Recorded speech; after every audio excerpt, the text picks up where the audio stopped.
Halo Sobat Spoiler, bagaimana kabarnya? Tentunya Millers doakan baik-baik saja. Jumpa lagi di channel Sektor Spoiler. Pada video kali ini, Millers akan bahas kelanjutan cerita dari Donghua series Renegade Immortal episode 118. Seperti biasa, Millers mau ingatkan lagi bagi Sobat Spoiler, karena video ini mengandung spoiler, Mimin sarankan untuk tonton dulu episode-episode sebelumnya, biar ngerti jalan ceritanya. Tapi buat Sobat Spoiler yang gak sabar dan udah siap dengerin kelanjutan ceritanya, langsung saja kita gas ke ceritanya.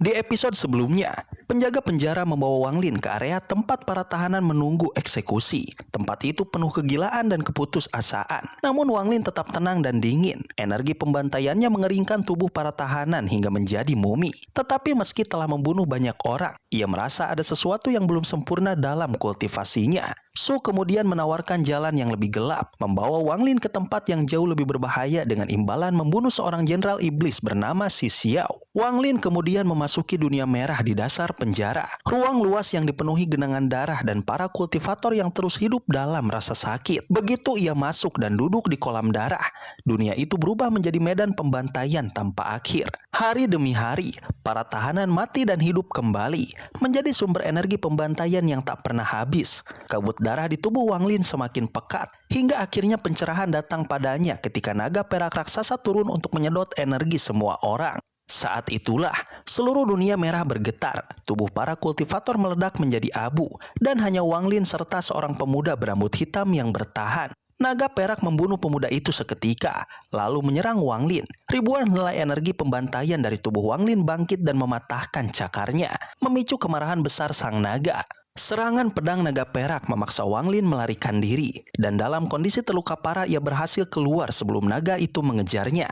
Pada saat bersamaan, pedang Kaisar Iblis melesat dari istana menuju penjara, membuat seluruh kota berguncang. Su membawa Wang Lin kabur melalui jalur rahasia, dan ia bersembunyi di kediaman Mo Lihai.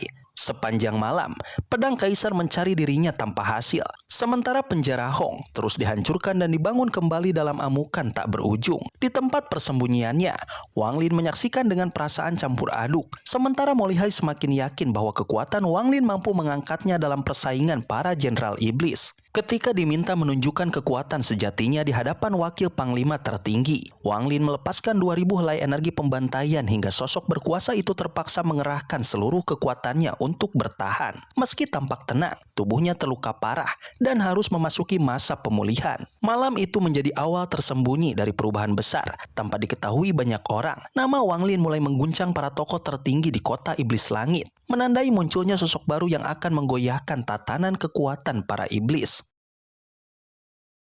Di episode selanjutnya, setelah keluar dari rumah wakil komandan Suan, Mo Lihai dipenuhi rasa gembira. Sepanjang perjalanan ia ingin berbicara kepada Wang Lin, namun selalu ragu hingga akhirnya tak satu kata pun ia ucapkan. Sesampainya di kediaman Mo, ia menarik napas dalam-dalam, lalu mengungkapkan rasa terima kasihnya kepada Wang Lin. Baginya, Wang Lin bukan lagi seseorang yang selevel dirinya, tetapi sosok yang mampu membuat wakil komandan Suan mundur hanya dengan satu teknik. Mo Lihai yakin bahwa dengan bantuan Wang Lin, ia bisa memenangkan kompetisi para jenderal iblis. Ia memahami betapa mengerikannya teknik yang digunakan Wang Lin, dan setelah memikirkan kemungkinan jika dirinya yang menjadi lawan, ia menyadari satu hal, ia tidak akan menang. Sementara itu, Wang Lin tetap tenang.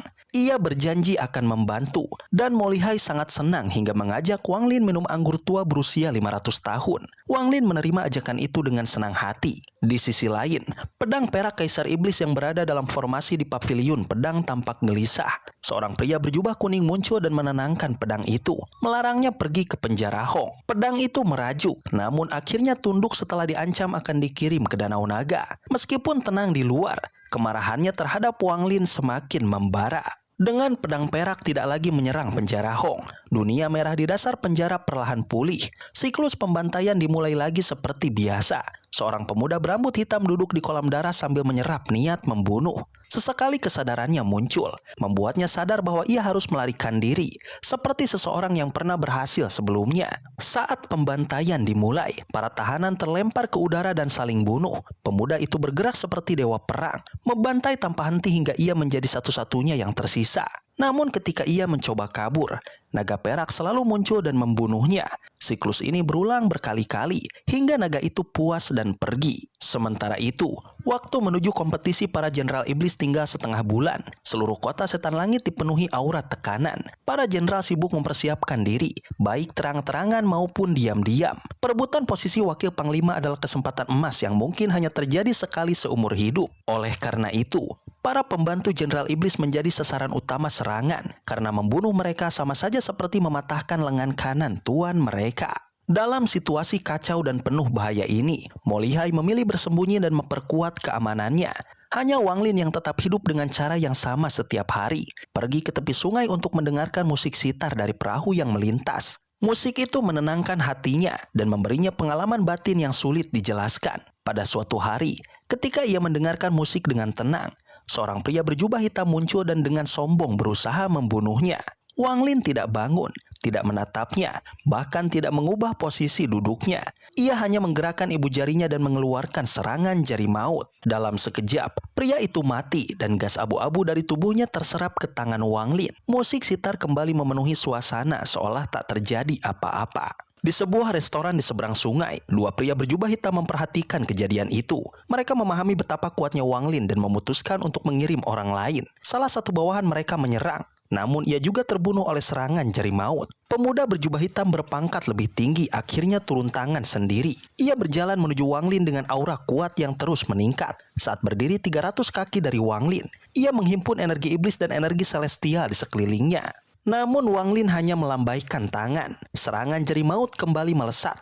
Pemuda itu berusaha memblokirnya dengan ratusan bola cahaya dan berhasil memadamkan serangan tersebut. Ia menganggap serangan itu sebagai teknik terkuat Wang Lin. Pada saat itu, musik sitar berhenti. Wang Lin membuka matanya dan berdiri. Tatapannya berubah tajam, memancarkan niat membunuh yang begitu padat hingga terasa seperti pedang menembus jiwa. Pemuda itu langsung gemetar. Tubuhnya seolah tertusuk ribuan petir, dan seluruh auranya hancur dalam sekejap. Bahkan para pengawal di restoran yang hanya melihat dari jauh merasakan ancaman kematian. Pria berjubah hitam yang lebih tua di lantai 2 restoran menjadi panik. Ia menyadari bahwa tatapan itu adalah wujud dari dao pembantaian, suatu tingkat kekuatan yang hanya bisa dicapai oleh seseorang yang telah melewati lautan darah. Mengetahui ia bukan tandingan Wang Lin, ia mencoba berteleportasi, namun dipaksa keluar dari ruang hampa. Dalam ketakutan, ia melepaskan teknik terlarang yang meledakkan seluruh energi di tubuhnya untuk melarikan diri. Ledakan besar mengguncang area 1000 kaki. Setelah debu mereda, Wang Lin muncul dalam keadaan utuh, hanya sedikit tampak muram. Ia menepuk pakaiannya pelan, kemudian berjalan pergi seolah tidak terjadi apa-apa. Di belakangnya, gas abu-abu keluar dari tubuh pemuda yang sudah mati dan mengikutinya dalam diam. Di istana megah kota setan langit, Kaisar Iblis memperhatikan perkembangan yang terjadi menjelang kompetisi. Ia menilai seorang pemuda yang berani menantang Mo Lihai dan menyimpulkan bahwa keberanian itu berasal dari jasa besar yang ia peroleh dalam perang melawan negara setan api. Bagi Kaisar Iblis, tantangan semacam ini justru menarik dan layak diizinkan. Namun, para penasehatnya khawatir tindakan itu akan dijadikan contoh oleh jenderal lain. Kaisar Iblis hanya menanggapinya dengan santai. Jika ada yang memiliki 10.000 poin kontribusi militer, ia juga boleh menantang. Tak lama setelah itu, seorang lelaki tua keluar sambil membawa gulungan, menggelengkan kepala, lalu bergerak cepat meninggalkan istana. Sementara hari-hari berlalu, atmosfer di kota setan langit semakin menekan. Pertempuran kecil terjadi hampir setiap hari, membuat seluruh kota dipenuhi rasa tegang. Di tengah kekacauan itu, Wang Lin duduk sendiri di tepi sungai sambil memandang langit senja. Ia menyadari bahwa semua yang terjadi hanyalah permainan besar di mata Kaisar Iblis. Permainan yang menggunakan nyawa orang asing untuk mendorong para jenderal iblis naik pangkat. Setelah merenung, ia berdiri dan pergi. Hari itu adalah hari ke-7. Masih tersisa 8 hari menuju kompetisi. Menjelang malam, jalanan mulai sepi. Dalam jarak 1000 kaki dari kediaman Mo, seorang pemuda berjubah hijau berjalan perlahan mendekat. Ia membawa pedang besar di punggungnya dan tampak sangat tenang. Ketika ia semakin dekat, energi spiritual mulai menyebar dan aura menekan pun memenuhi seluruh Mo Mansion. Di ruang rahasia Mo Mansion, Mo Lihai sedang berkultivasi. 17 boneka iblis melayang di sekitarnya, terhubung oleh aliran energi iblis yang membentuk siklus sempurna. Tiba-tiba, ia membuka mata. Tatapannya menembus dinding ruang rahasia dan langsung tertuju pada pemuda yang baru mendekat. Di luar, pemuda itu menghancurkan gerbang Mo Mansion tanpa menggunakan mantra apapun. Dua penjaga langsung berubah menjadi kabut darah. Dengan langkah mantap ia masuk, memperkenalkan dirinya sebagai Moyang, salah satu dari 12 pedang sekte pedang Dalou. Setiap prajurit dan bawahan Mo Lihai berusaha menghentikannya. Namun siapapun yang terlalu dekat langsung hancur menjadi kabut darah. Bangunan dan gunung palsu di taman pun hancur seiring langkahnya. Tiga tetua Mo Mansion muncul untuk menghalangi. Namun aura pemuda itu membuat mereka ragu. Ketegangan meningkat hingga Mo Lihai keluar dan menghadapi tamunya. Pemuda itu datang bukan untuk membunuh Mo Lihai, tetapi untuk mengantarkan token tantangan dari Mo Fei, seseorang yang bermaksud menantangnya 3 hari lagi di depan aula jalur kuno. Setelah memberikan tantangan, Moyang berbalik pergi. Namun langkahnya terhenti ketika ia melihat seseorang muncul di kejauhan. Melihat sosok itu, ia menjadi lebih waspada. Ia mencoba memprovokasi Wang Lin. Namun Wang Lin tetap berjalan tanpa memedulikan kata-katanya. Sikap acuh tak acuh itu justru membuat Moyang semakin marah. Moyang akhirnya memblokir jalan Wang Lin dan memaksanya berhenti. Namun reaksi Wang Lin masih tenang. Ia menilai Moyang sebagai seseorang yang mudah terbakar emosi, sehingga 1000 tahun kultivasinya terasa sia-sia. Komentar itu membuat Moyang menyerang dengan 64 sinar energi pedang. Namun semua serangan itu lenyap saat menyentuh segel kehidupan Wang Lin.